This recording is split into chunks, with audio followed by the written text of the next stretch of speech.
ఆధిక్యంలో ఉన్నారు. పాలకొల్లులో టీడీపీ అభ్యర్థి నిమ్మల రామనాయుడు ముందంజలో ఉన్నారు. కొండపిలో టీడీపీ అభ్యర్థి బాల వీరాంజనేయ స్వామి ముందంజలో ఉన్నారు. హిందూపురంలో బాలకృష్ణ ముందంజ అండ్ కాకినాడ రూరల్లో జనసేన అభ్యర్థి పంతం నానాజీ లీడ్లో ఉన్నారు.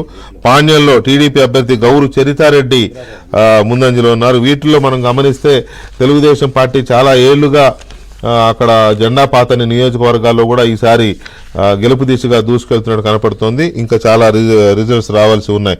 సో ప్రసాద్ గారు ఒకసారి వీటన్నిటిని చూస్తే ఈ లీడ్స్ ఎలా కనపడుతున్నాయి? 1983లో ఎన్టీ రామారావు తెలుగుదేశం పార్టీ పెట్టి 9 నెలల్లో ఎలాగైతే ప్రబంధం సృష్టించారో సరిగ్గా 2024లో మళ్ళీ అదే ప్రబంధం కనిపిస్తుందని గత చాలా సంవత్సరాలుగా చెప్పారు. ఒక్క నిమిషం ఈజ్ ఇట్ వారణాసిలో ప్రధాని మోదీ 6,000 ఓట్ల వెనుకంజ, కాంగ్రెస్ అభ్యర్థి ముందంజ. తొలి రౌండ్ ఇది వచ్చేసరికి అదొకసారి క్రాస్ చెక్ చేసుకుని చెప్పండి. అంటే రైట్, ఎనీవే అంటే మోదీ వెనకంజ అంటే 1-2 సార్లు ఆలోచించాలి. సార్ ఏది అసాధ్యం కాదు సార్, ఏది అసాధ్యం కాదు. రాహుల్ గాంధీ ఓడిపోలేదా పోయినసారి? ఇందిరాగాంధీ ఓడిపోలేదా? ఎన్టీ రామారావు ఓడిపోలేదా? అనామకుడు చేతులు వాజ్పేయి గారు ఓడిపోలేదు. ఏది అసాధ్యం కాదు. అలాగని చెప్పి మనం తొందరపడ కోయిల ముందే కోసిందని కాకుండా 1-2 సార్లు చెక్ చేసుకోమని చెప్తున్నాం మా వాళ్ళకి. రైట్, ఎనీవే చెప్పండి ప్రసాద్ గారు. ఆంధ్రప్రదేశ్ ప్రజలు మార్పు కోరుకున్నారని గత 3 సంవత్సరాల నుంచి చెప్పిన అనేక మంది మేధావులు, అనేక మంది ఏం చెప్పలేదు, కొద్ది మందిలో మనం ఒకళ్ళం అంతే.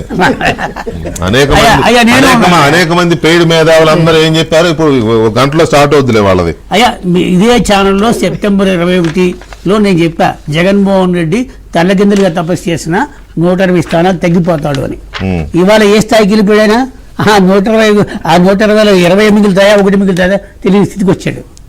ఇది ఇవాళ ప్రస్తుతం 127-13 కూటమి, 127-13 వైసీపీ. ఎందుకంటే ఆయన అనుకున్న 151లో 15 ఉంటాయి, 51 ఉంటాయి. చాలా సార్లు వికట కవిలో చెప్పుకున్న సందర్భాలు ఉన్నాయి.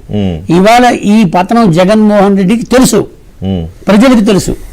తెలియదల్లా కొంతమంది పెయిడ్ మేధావులకు మాత్రమే. జగన్మోహన్ రెడ్డి తన పతనాన్ని తాను తెలుసుకున్నాడు కాబట్టి ఆయన తనని తనతో పాటు తన పార్టీ ఎమ్మెల్యేని, తన పార్టీ అభ్యర్థుల్ని, చివరికి తన చుట్టూ ఉన్న వాళ్ళందరినీ మభ్యపెట్టాడు. ఆయన 16వ తారీఖున ప్రకటన చేయకపోయి ఉంటే ఇవాళ కౌంటింగ్ లో ఏజెంట్లు కూడా ఉండేవారు కాదు. ఖచ్చితంగా 26 మంది మంత్రుల్లో 5-6 మాత్రమే గెలుస్తారని నేను అనుకుంటే ఇప్పుడు 5-6 మిగిల్చే పరిస్థితి లేదు. గెలిస్తే పులివెందులు ఆయన అక్కడ గెలిస్తే 25 మంది మంత్రులు మట్టి కొట్టుకుపోయినట్టే. ఇది ప్రజాగ్రహం కదా. 2009 కన్ఫర్మ్ వారణాసిలో వెనుకబడ్డ ప్రధాని కాంగ్రెస్ అభ్యర్థి అజయ్ రాయ్ ఆధిక్యం 6,000 ఓట్లు. 6,000 అంటే పెద్ద నెంబరే, చిన్న నెంబరే. ఇంకొకటి ఏంటంటే రౌండ్ కి కూడా చాలా అంటే మీకు అమేథీలో కూడా స్మృతి ఇరానీ ఓడిపోతుందన్న సమాచారం మాకుంది.